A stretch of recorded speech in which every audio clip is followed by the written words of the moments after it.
Hello everybody, welcome to Comic Book Radio. I'm your host Peter Cimetti. This is episode 135. My guest tonight is Brian Shearer. We're going to be talking about breaking through licensed and creator-owned comics. Brian's done both. If you guys are not familiar with his work, shame on you. And after that, go to the link posted in the description of the show. After the show, though. After the show. He's going to be coming on in just a minute. Before we bring him on, let's say hello to those of you in the chat. We got What Geeks Do Network. What's up? Hope you're doing well. Thank you for being here tonight. Trestle is here. What is that? Is that a little chickadee with a wig? I'm always fascinated by the various avatars people have. Thank you for being here, Trestle. Levi Skeen, what's up, Levi? Hope you're doing good. Thank you for being here tonight. Sark in the house as well. What's up, Sark? We got the beam pad here, too. How's it going, man? Hope you're doing good. We got Jefferson Roswell in the house tonight. What's up, Jefferson? Kuzmeti is here. What's up, Kuzmeti? Rhymes with my name. AL, hope you're doing well. Thank you for being here tonight, AL. Let's see. Kuzmeti says, two of my favorite comic book fellas in one place.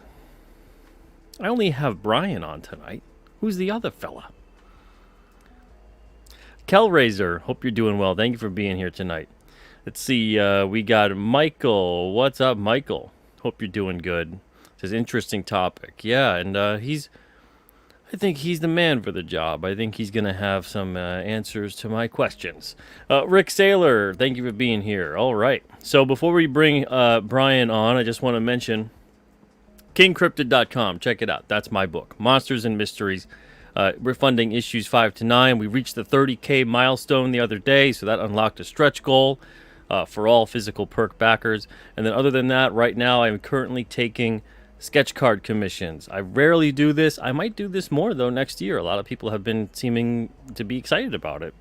But unexpected and expensive car-related expenses just hit me recently. So I'm trying to raise some funds for that.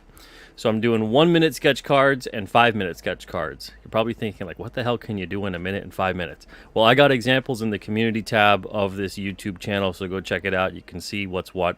The 1-minute card, $5 free shipping worldwide. The 5-minute card, $25 free shipping worldwide. Pick one up. I'll draw any character you'd like. Black and white for you. All right, so without further ado, let's bring him on, the man of the hour, Mr. Brian Shearer. What's up, Brian? What's up? How's it going? It's going good. How are you? I'm all right. I am getting over a cold, so excuse me if I'm clearing my throat a lot. I blame my son. So I almost made it through the whole year without getting sick. So close. So close. But it's the time of year for it, isn't it? Otherwise, I'm good. Good. Okay. You got like water or tea or anything like that nearby? I got some cough drops here. Probably be popping one of those here in a little bit. Okay. As long as you've got your accoutrement. Right, yeah. You know, I'm at the point where it's like I feel better, but I sound horrible. Understood. I hear you. I hear you. Yeah, it's that time of year. That time of year. All right. So, man, do you have a current project that you're crowdfunding or doing, or you have anything out right now that I should have put in the show? I am wrapping up Gunship Thunder Punch 2, which I'm behind on. Okay. I have like 4 pages left, and then it's just all like lettering and all that stuff. And then other than that, I'm just catching up on commissions. After the first of the year, I'm probably going to do a campaign for my I did a William the Last like a first chapter several years ago, but I have like several hundred of these books, and I'm just going to do a campaign to get them out there. They're done. All I got to do is, it's going to be a very simple thing. Just, hey, here's the books. Nice. Here's how many of them. Ship. Done. So And then I'll be working on the third installment of Thunder Punch next year, which will not go live until it's done, because I'm not doing stuff before they're done anymore. Wow. What's the reasoning for that? It's just for me. It's very stressful since I'm doing so much of the book. Just if you get behind or life, like I had a very I won't want to say crappy, but adventurous 2 years. That just it was one thing after another. I mean, I had a concussion. I got shingles, and then it's just like one after another after another. Oh, good So grief. yeah, I'm yeah, it was sorry to hear that. good times. But I'm Man. all right now. Well, good. I'm glad you came out of it and you're in one piece. One very sore aging piece. Good grief. Man. Um yeah, that's interesting that you're considering getting all of it done. How long do you think that would take for you to do? Um, I want to say probably I'm gonna budget 4 or 5 months to have the whole thing done. I just want to have all the files ready to go, and yeah, hey, else is except for the cold. Yes, except for this is nothing. Um, but yeah, that's what I'm planning on. I'm just gonna set a date for myself, get it done, and then launch. I just I this is see the this campaign I think is my one, two, three, four, fourth or fifth, and I think this is the first time I've been late. But I really like with my art books; those are always done before I launch, and those are much simpler because I just have to send the file. So and also I feel like that if you haven't finished the book and then you have this pressure to finish it, sometimes that pressure can slow it down even more because you don't feel free to play and just like do as good a job as you can. Mm. So I just want to have the playground and then assemble the thing and then you know one How thing at a late is time. the book? It's about a year and a half. It's late, much later than I wanted to be. Oh, okay. All Yeah. right.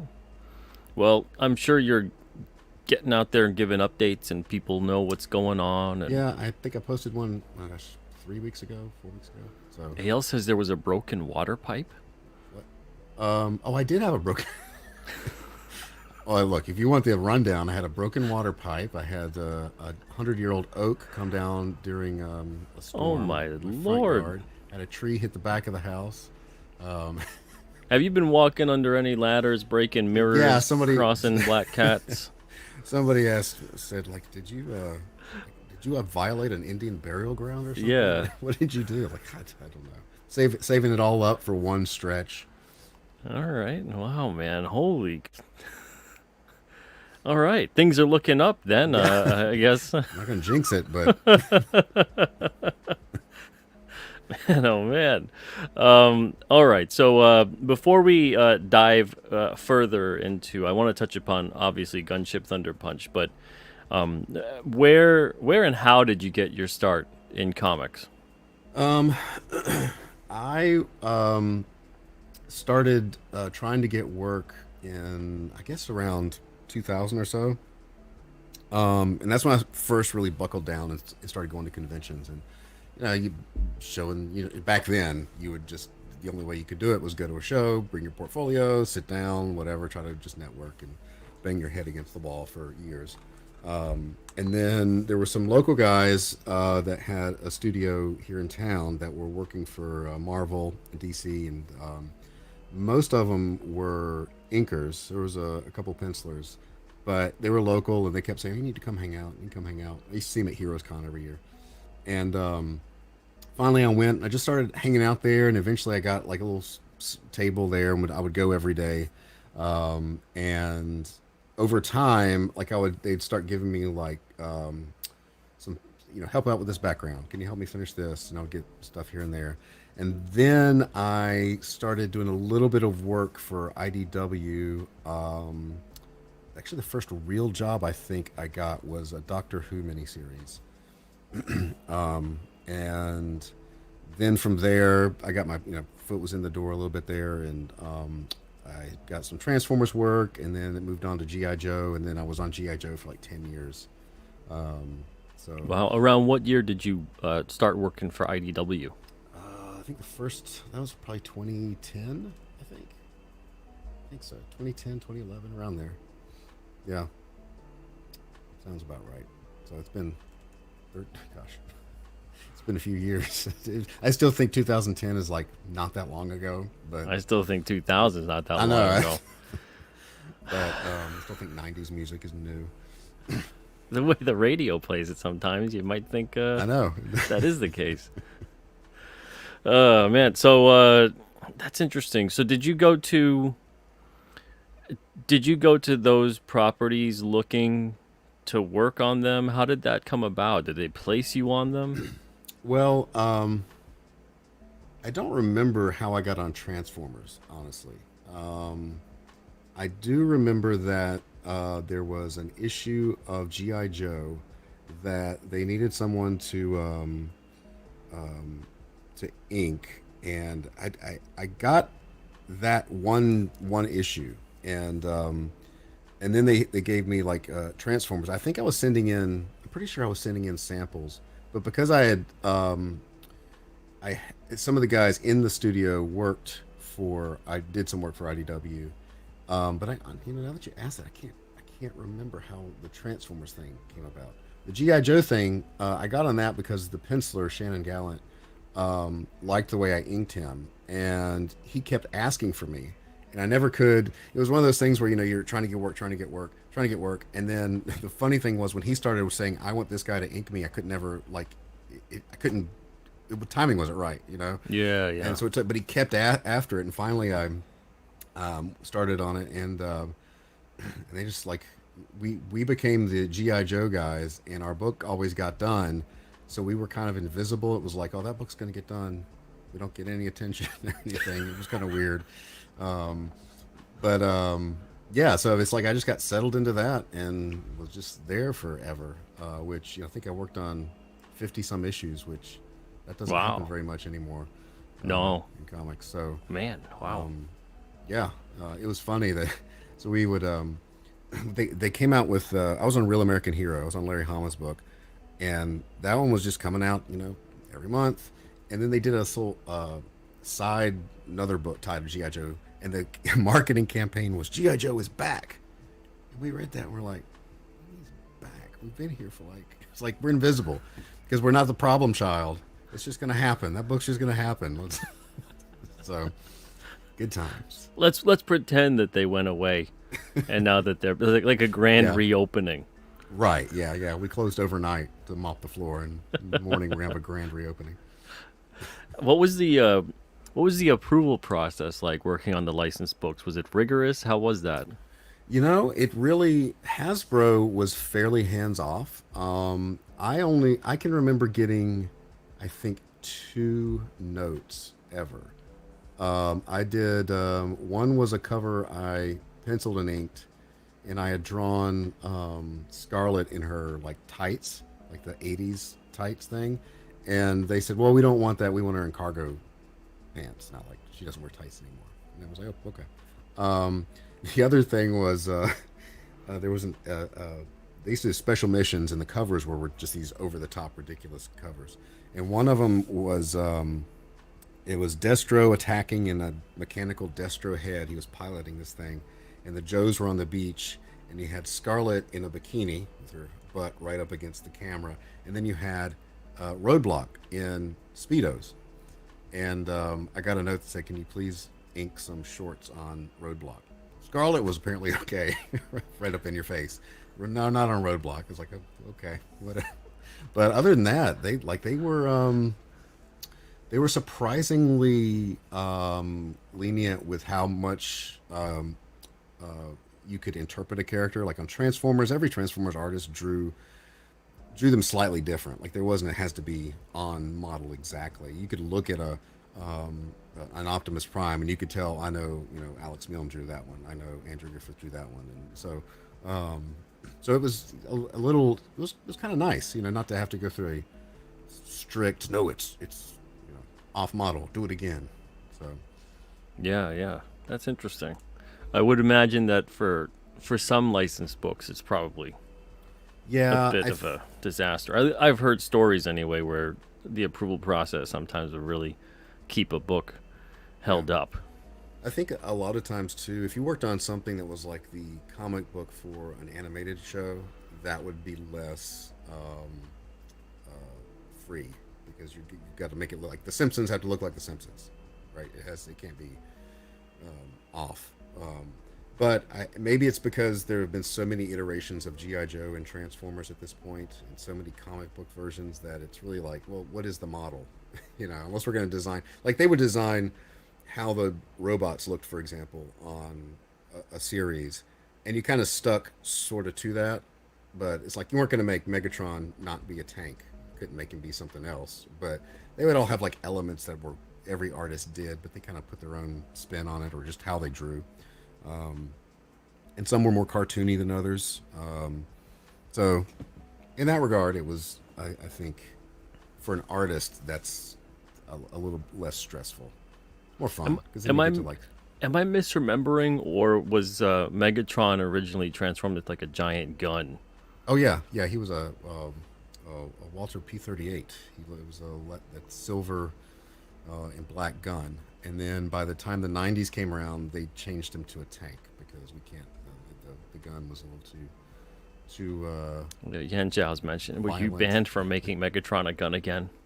He can't be a gun. I mean that's the thing. He's a vehicle now. I mean, he hasn't been a gun since the Because '80s. tanks never hurt anybody, Right. and none of They the do far less Transformers use damage guns at all. to the world than that little handgun that Soundwave sometimes It's uses. like the Wolverine smoking sort Right. of thing. Yeah. You I'm know, gonna run you through with my claws, It's but a- you know. yeah, it's a bad influence on kids if you see him smoking. But those knives coming out of his hand, those gotta stay. Yeah. You know, when he got Right into somebody, claws, chopped right into someone's head somebody's right off. gut. I mean, come on. It's okay. As long as it doesn't smell like tobacco. As long as they're not like, I mean, if they were maybe like scissors coming out of his hands, they'd be like, "Hey, look, kids might, Safety you safety know, scissors. yeah." As long as he's walking slowly with those scissors. Um, man, there's a lot of funny, weird stuff in comics. So, with that mentality on these books, did they maintain like an all ages approach, or was there more Um, leeway with that? I think it was more like on GI Joe. Um, it was more. I would say I don't think they actually had like ratings on them, but it would be more like teen. Just I mean, characters died, they got shot. I mean, it wasn't like the cartoon where they're shooting lasers over each other, right? It was people died, characters died. Sometimes Larry would lose track and kill them twice because there's so many GI Joes. But Sneak Peek died twice. He had to explain that. But yeah, so it was more like, and I think for the Transformers too, it would be more like teen and up. I think I'm trying to think if they had. I think they did a few Transformer books that were really geared towards younger kids, but I can't remember what the titles were called. I didn't work on any of those. I think I did. Maybe it was Transformers Robots in Disguise, like it was the cartoon, not Robots in Disguise, but it was from whatever show was after Transformers Prime. Because I did work on like there was an insert in the back that explained, or the front, that a splash page that explained like the backstory. And that was pretty cartoony. I imagine because the cartoon was geared towards kids, that the book was. Otherwise, that would make it that would be really weird. Were you a fan of the originals of GI Joe and Transformers? Oh yeah, yeah. I mean, when I was growing up, GI Joe and Transformers were my two favorite toys. So I was around from the first episode and back in the '80s, and those were my go-to things. And so it just worked out that those are the two things that I'm most known for working in comics.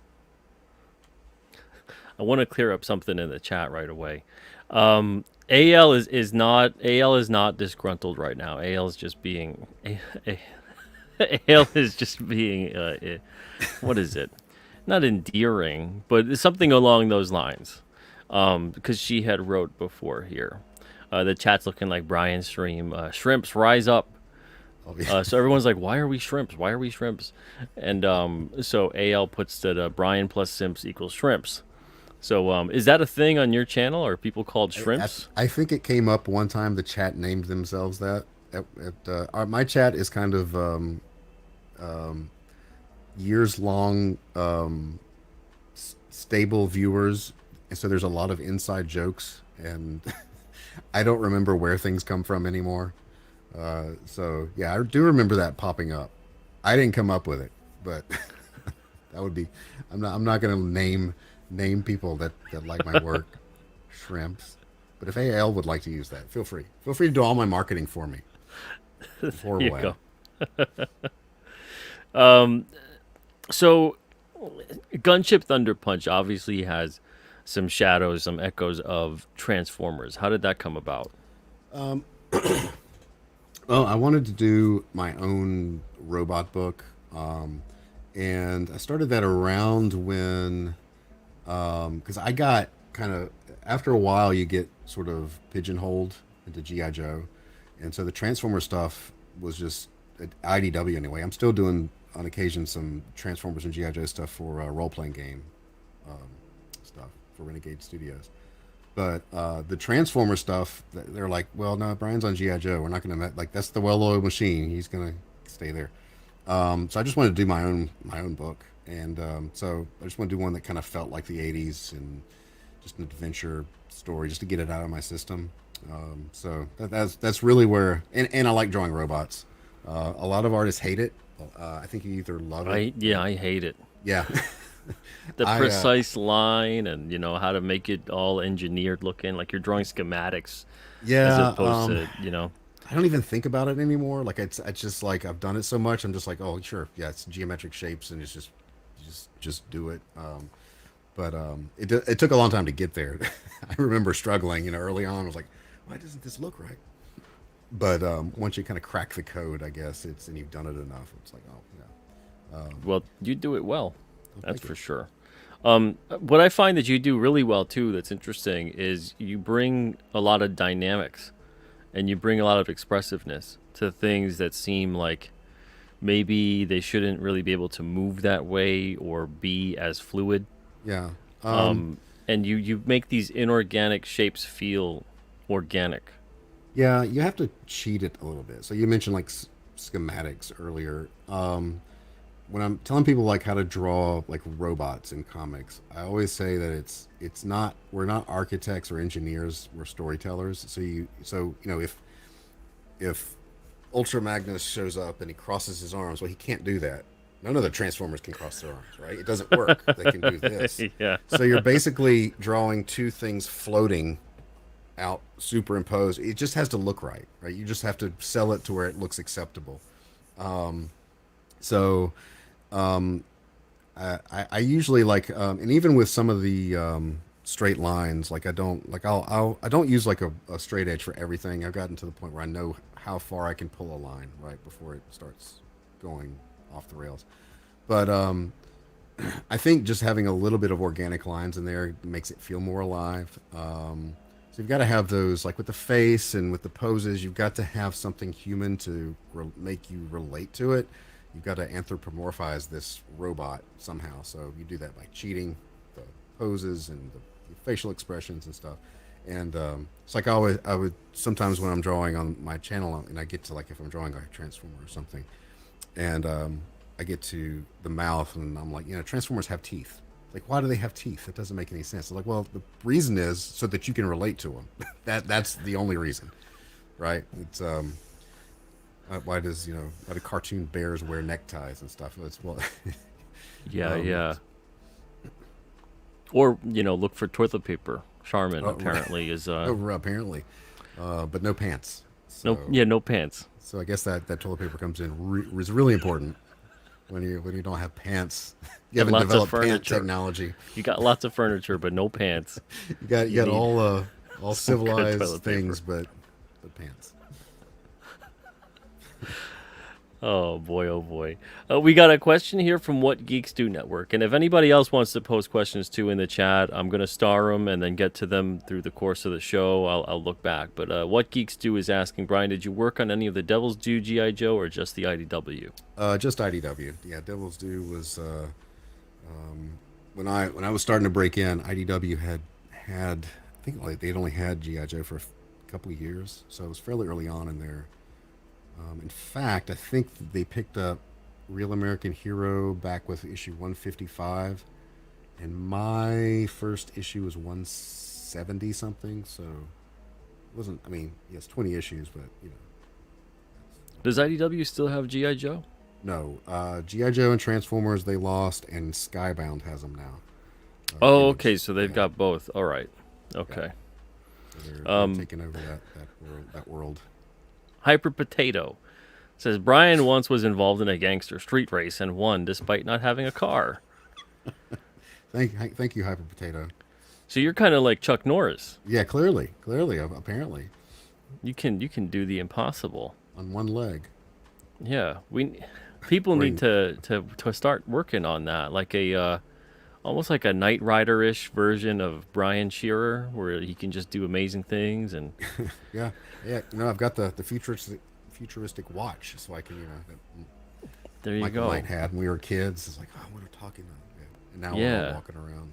like you're in like a Transformer-ish kind of vehicle that's like Kit, sort Yeah, of. yeah. Yeah, there you go. Uh, AL says, yeah, Daniel Warren Johnson is doing Transformers now. Oh, okay. Yeah, Okay. that is correct. So did you get any pushback at all from Hasbro or IDW or anybody about your book? Did anybody approach you and go like, "Oh, this is too similar" or anything like that? No, I mean transforming robots are, kind Because I always wonder what the fine line is, right? Because it seems like they can't own all the rights to every robot that can transform.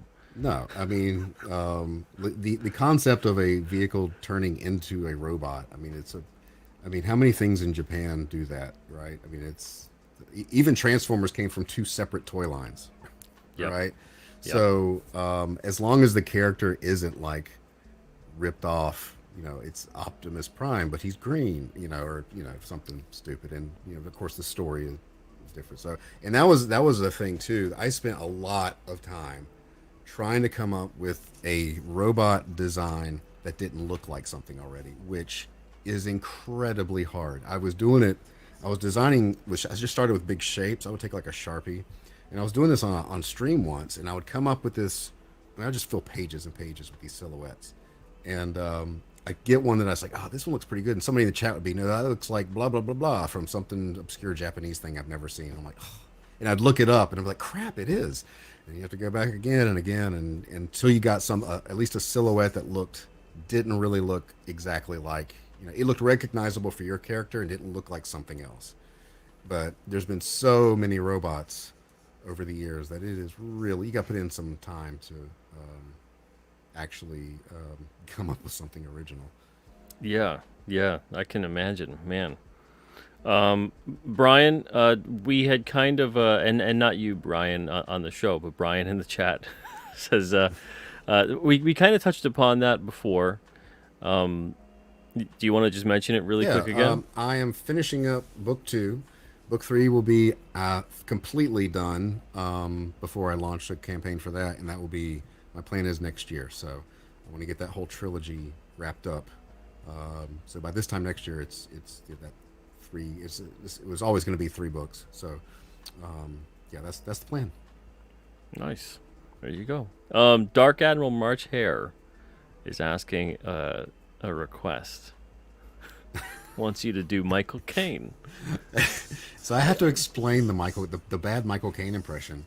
Okay. Was developed for a show that I did with Elliot Fernandez called Paranormals, where it evolved into this this thing where we were the Paranormals Institute. Essentially, we'd read paranormal news and make fun of it, and then Michael Caine would call in. So I can do it right here. Hold on. I have to turn my camera off because if you just see me do it, it's worse. But I would have him call in, and I would do. Hold on, I don't know if I can find. Oh, here it is. I think. So I got this little. Actually, I was just about to have a sip of coffee. I'm like, I don't know if that's a good idea right now. Oh wait, there we go. Oh, gosh.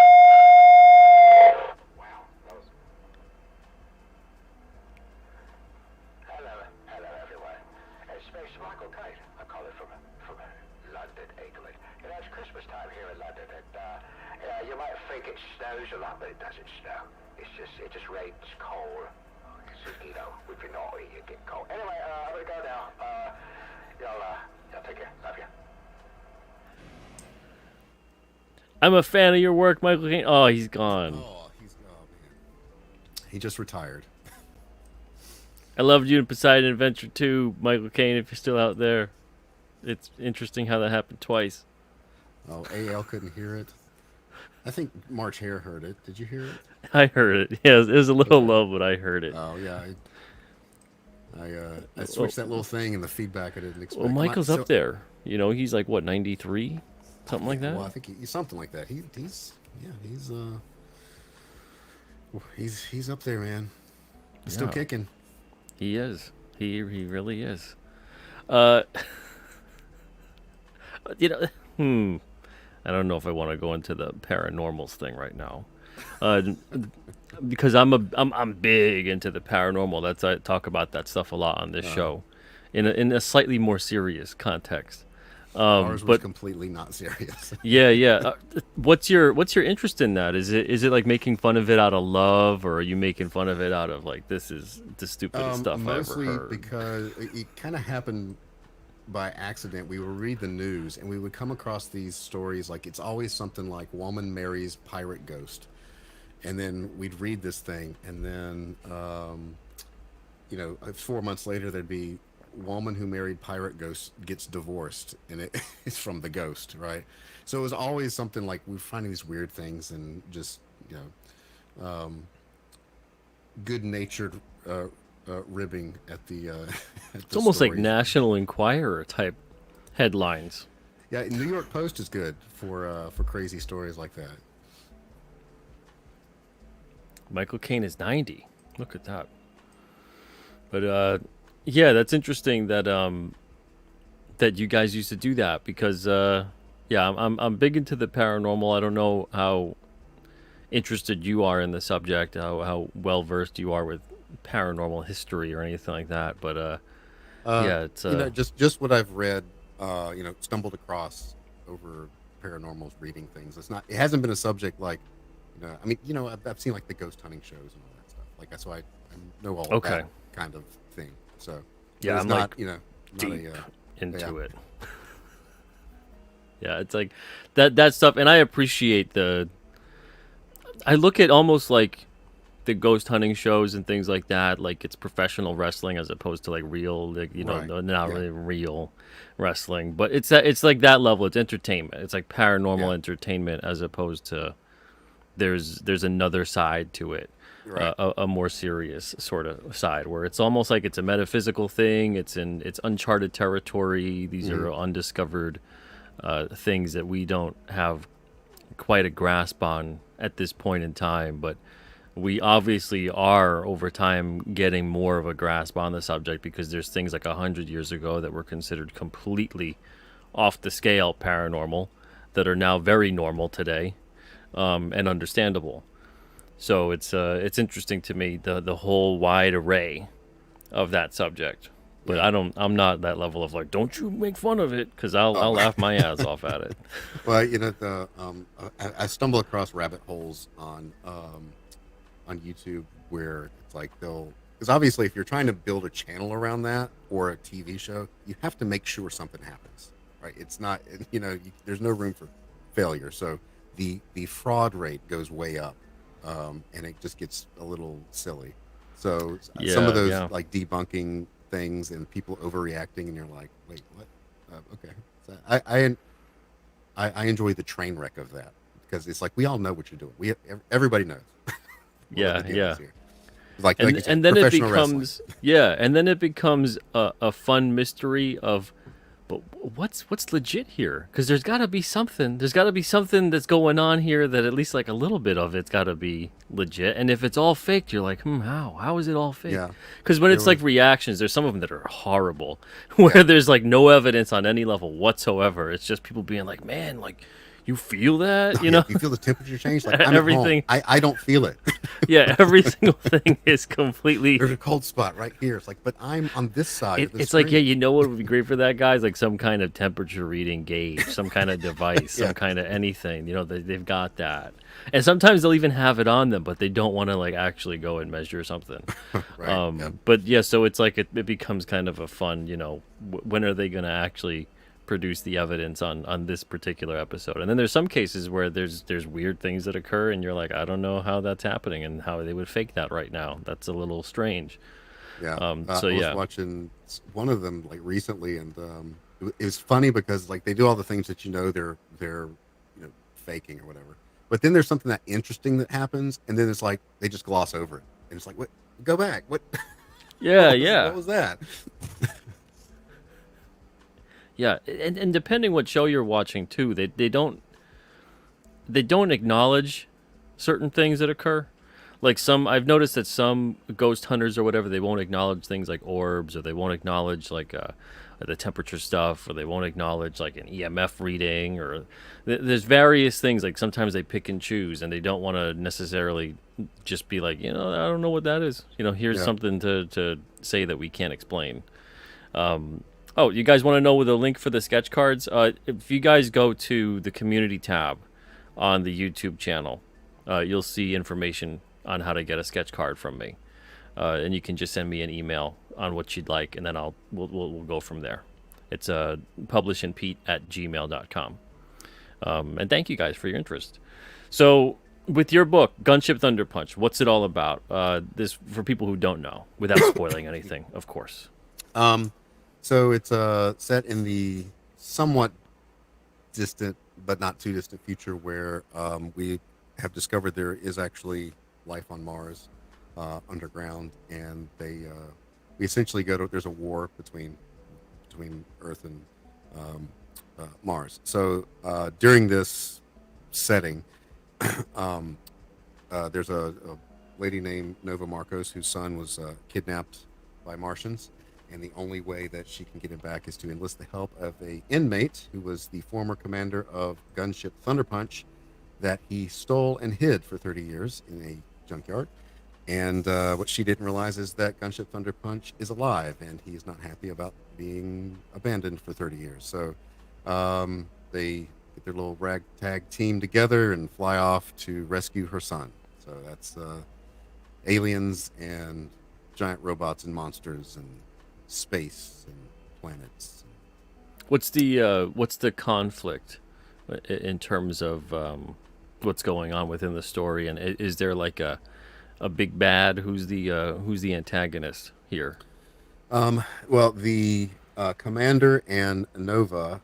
Nova was his doctor in the prison facility. It would be like the equivalent of the federal thing. But so he is not to be trusted, and they've had to recruit another of his associates that he had done some business with, who's a little shady. But the big bad, as it turns out, is the Earth forces that want their ship back that they've been looking for 30 years. So they are on the run from trying to evade being recaptured, and also the main, the Martian bad guys that took her son to rescue him from there. So they are kind of sandwiched in the middle between Earth and Mars, just 3 or 4 of them in an aging, rusted ship that has an attitude. Was this something that you cooked up with while you were working on these titles? Like you were just coming to mind with like, this would be a cool story, and I'm going to save that for my own. I was like fleshing this out early, around when I was working on G.I. Joe, but I just wanted to do my own story. And initially, it was just these crew members on a ship, and it wasn't a transforming ship. And then I was like, well, I kind of want to do my own giant robot thing.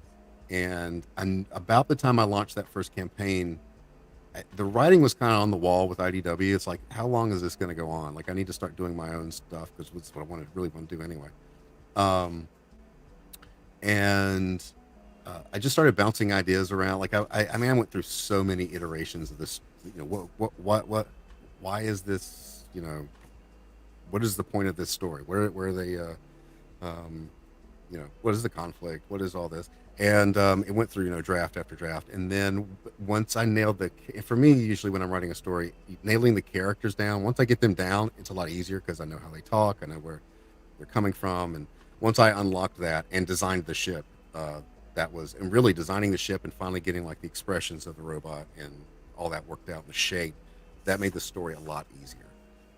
So it just took a long time to get there, but it wasn't like I was working on, you know, GI Joe or Transformers and thinking, oh, I would do this. Maybe I'll do my own book. It was more like I just want to tell this sci-fi story, and just kind of had to work it out, slog through it Well, till it unlocked. people dig it. They're loving it. A lot of praise in the chat. So you're doing something right. The people seem to like it. So I'm horrible at marketing, but I will say people do like Gunship Thunder Punch. So they're very Well, patiently and what are graciously you waiting too. What are you doing to market it? Mostly just YouTube. I'm not like when I was streaming, talking about it. I think I ran at some point. Ran some ads, not a lot. I think I've actually run some ads in a couple of your campaigns. Yeah, I think at least 2 books Yeah. you've got an ad in them. Yeah. So that is. I think for every artist, marketing is not our strong suit. Unless you really take the time to try to make it that and get somewhat competent at it. And I've gotten better, but I think for me, I feel like when I talk about it a lot, that people are getting tired of you talking about it. The reality is most people aren't even like, you have to say it 10 times before this one person hears it, and you're tired. Yeah. You're tired of saying it. I check out this book. Check out this book. And I remember plugging Thunder Punch so hard during that first campaign. And after the campaign ended, people who I follow and interact with on Twitter were like, "What is this?" I'm like, "I've been talking about it nonstop for 30 I've had days." that happen, and I've had about 10 or 12 guests that have said the exact same Yeah. thing. So it's Yeah. I have to remind myself, you're the only one that's seeing all these comments about it. It's just you. Nobody else is. So you have to like keep pushing it out there. And everybody else who's really tuned into seeing it all the time, generally it's because they're really excited about what Yeah, you're doing. So yeah. they're keeping tabs on what you're doing, and they're like, "Oh yeah, cool. Another update about this book." So it really is strange because I felt the same way, and I've had the exact same experiences, and many other people have too. You feel like, okay, everyone is gonna just unfollow me, tell me to go into the woods and never come back again. Right. If they hear about this book one more time. And they're not thinking of you at all. And then then the haven't heard a campaign word. ends, and they're like, "You had a campaign? You got a new book?" Like, are you kidding me? They show up at conventions at your table and they pick it up like, "What's When was this?" this? And I'm like, "What? Love your work. I love the stuff you post online." Really? Weren't aware. Okay. Yeah, especially nowadays too, with the way the algorithm works, with the Yeah. way that it's all over the place. Every single thing it's strange. I mean, even myself, it happens to me where things pop up, and I'm seeing someone who's like, "Okay, I'm fulfilling my campaign now," and I'm like, "They had a campaign?" Yeah. It's the craziest thing. Well, so especially Facebook, Facebook has become almost unusable for me because I go on there and it shows me the same posts over and over. And then a week later, I'll see it again. And I'm like, and then of course to see the latest stuff, you have to go out of your way to click here, go down, see that. And who's going to do that every time they log on? So it's like one by one, every site is tweaking things to where if you figure out how it works, wait about 4 days. And it's not going to do that anymore. yeah. You're like, "Oh, this week I got it," and then next week you're like, "What I happened?" cracked the code. Everybody sees my Twitter. What happened? It's all quiet again. Do you have a on your website? Do you have a newsletter or anything like that? Yeah, I have a mailing list, so I send out newsletters, and I do have a members section, a free member section too, that I could post things in there. So yeah, and honestly, it's funny to me that it seems like most creative people are going back to 2005 when they did just build up your mailing list, and Yeah. social media is like, well, it's almost pointless. I mean, it's not pointless, but it feels, it's not very effective, the amount of effort you put into it. So I agree. Even to this day, still the number one thing for us is a newsletter. Yeah, You know, and I think it's a direct. It's like digital direct mail. yeah, You yeah. know. And if people signed up for it, I mean, you're not adding people in there against their will. It's not like they bought a candy bar from you and you get put on a mailing list for the store. It's like they actually do want to hear about your stuff. So if you build up those people, you're scraping together all those people that actually want to hear from you. So, but I mean, it's not, I mean, it's time consuming and it's exhausting, and sometimes you just feel like you're spinning your wheels. Yeah, yeah. Sometimes you feel like you're kind of shouting into the void, and I mean, sometimes I guess you are, but you got to keep shouting into the void. Yeah, yeah. I mean, it's definitely not going to work if you don't do anything. It's like, Yeah, so exactly. it's just the way it is. See, Brian says he uses Twitter and YouTube for discovering new creators. I find that that's a pretty common thing for a lot of people. Yeah. God and Monsters with JD Gunter says it's embarrassing to realize that nobody thinks about you and your work as much as you do. I don't know if it's embarrassing as much as it's refreshing and sobering and a little humbling. Because I like the fact that sometimes when that happens, because it makes me feel like, okay, good, maybe I didn't annoy everyone to death. Right. Yeah. And then if it's okay if you like post something that's like, if I'm doing a sketch or I post something later, I look, it's like, that wasn't that great, engaging or whatever. It's like, it's okay. Nobody remembers. It's There you gone. go. Yeah. Tressel says I found Brian through a message in a bottle. Old school. Yeah, that's Get my the marketing message out there. campaign for next. I'm just going to dump bottles with messages. And then you'll get like all the climate ocean people or whatever Oh really, yeah, they I want, find all your bottles and I mean, what great press. and all of them are going to back it. What is this? 2 million bottles from this Brian Shearer guy. Just sending them out into the ocean. It's direct mail. Works. Goodness. So we got about maybe 10 minutes or so. Can you highlight some of what you would find anyway, based on your experiences, of course, the pros and cons, the big differences between working on a licensed book and doing your own thing as a creator?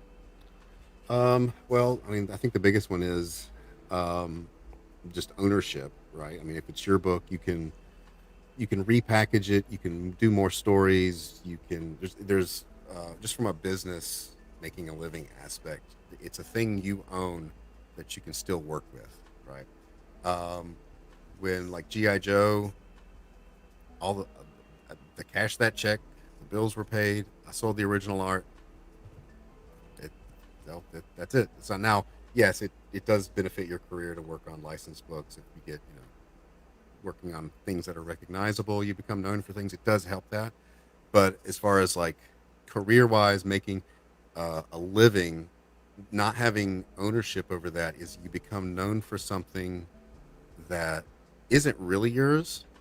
And then like in my case with like IDW, if they lose license and it goes to a different company, that next company is probably not going to use the old artists. They're going to use their own guys and girls.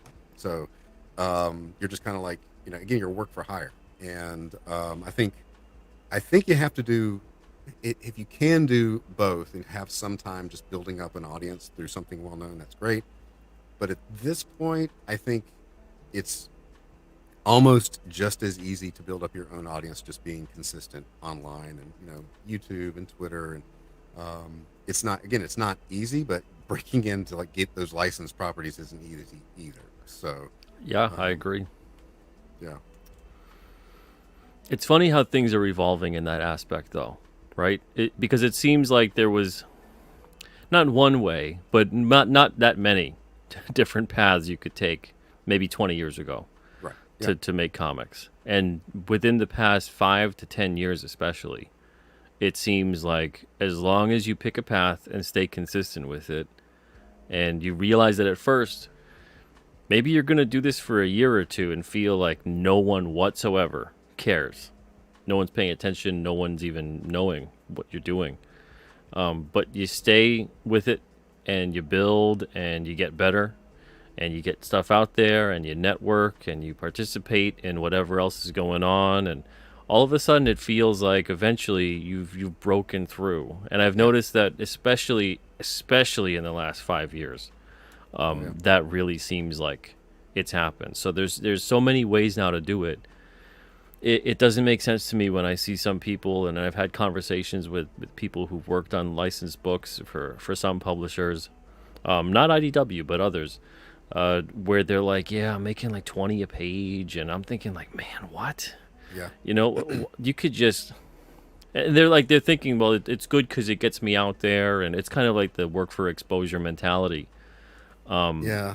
And it's strange to me when people kind of justify that, because you could just be making whatever every single day. If it's just $20 a page, you know, you Yeah. could just do a commission every single day for someone, especially if you're working on something that's not your own. You could just do commissions every day, just put up a bunch of drawings to get started, and then be like, you know, this one's $20, I'm selling it off. Original art for people.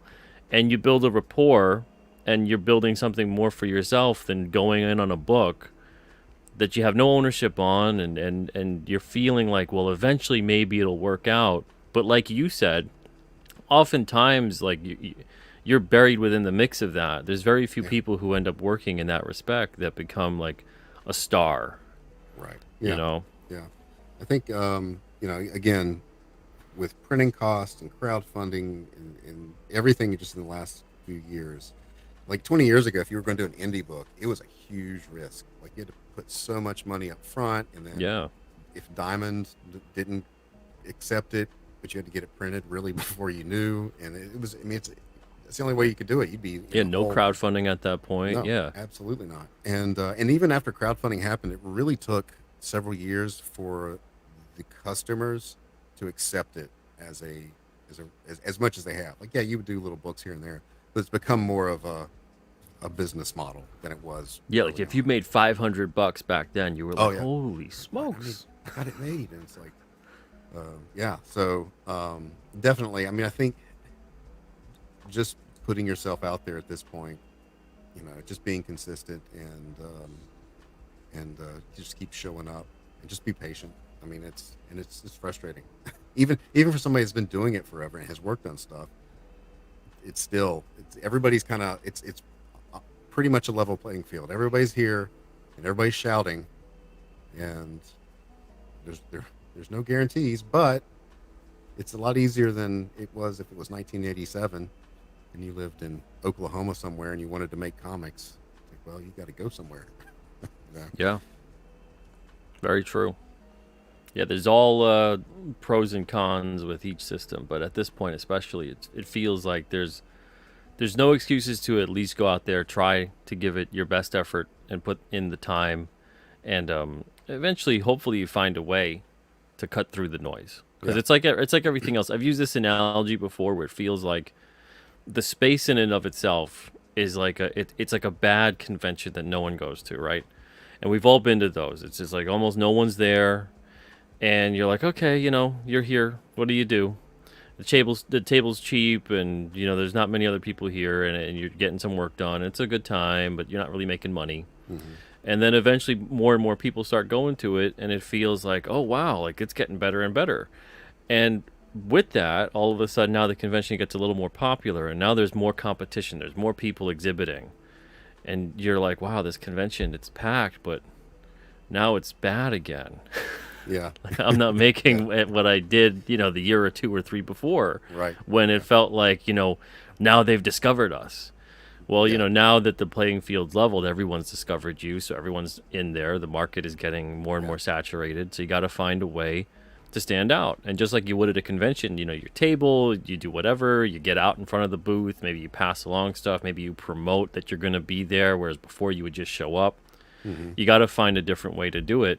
And it's interesting, the people that are finding different ways to find an angle to get attention towards what they're doing. So, what you're doing is good. I think, you're getting out there, you're doing YouTube stuff, you're staying consistent with it. I mean, keep at it. Yeah. The plan. I did want Yeah. to plug one thing because I do have a side project that I'm doing with my friend Siege. We started a movie review channel and we're doing some animation stuff. Oh, So cool. I just that's a little fledgling side project, so you can check that out at youtube.com/filmflamreviews. Film Flam Reviews.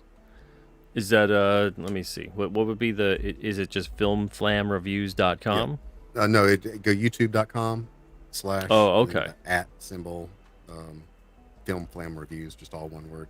All right. I was going to type it, but can you type it in the private chat for me? Oh, yeah. And then I'll put the link in there for you. The way I have my stuff set up, it's not easy to do so. So Film Flam Reviews. It's in the chat. All right, let me put this right here. If you guys want to go and check that out, go watch subscribe. bad movies, so you don't have to. What were some of your favorite bad movies that you guys have seen? We stumbled across this company from England that since 2020 has made like 50 movies, and they're all like ripoffs of, like, they just did a Five Nights at Freddy ripoff. They did Winnie the Pooh Blood and Honey is theirs. We just watched that one, and that is special. It is it's their movie that went viral, that really got them like on the map, and we've been watching their stuff for like a while now, and then that one like blew up. It's like they're just throwing crap against the wall, seeing what sticks, and it finally worked. So, wow. Well, AL's a subscriber and a fan. There you go. Thank you for the plug. Man, okay. I got to check that out. I'm going to go subscribe and check that out after the show. Appreciate it. Yeah, no problem. Okay, so we're going to wrap the show up. Where can they find you other than Film Flam Reviews? Brian-Shearer.com, and that will take you everywhere else. So Twitter or X, whatever it is. Yeah. And if you just search Brian Shearer, there's not many of us, so I think I'm the first one that shows up on Google. So I'm easy to find. I can't hide. Like, I can't Very get away. nice.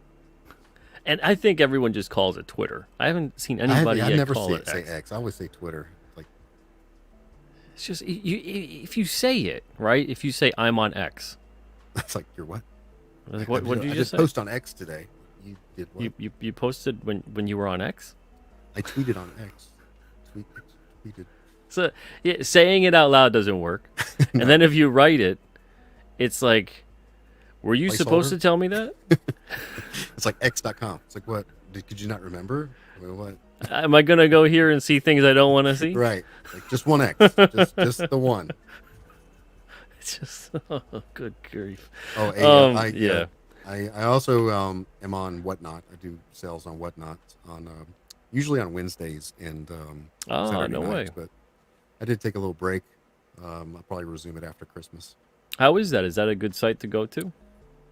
I did. It fluctuates, but over the summer, spring and summer was amazing. Like, I was doing really well. And then it kind of dried up. And I think it's the economy and Christmas and, and then if you're on there for like, I think you get your market saturated after a while. And so you have to kind of take a breather. But I, from what I'm hearing, other artists have said things have kind of slowed down, but it's definitely worth it.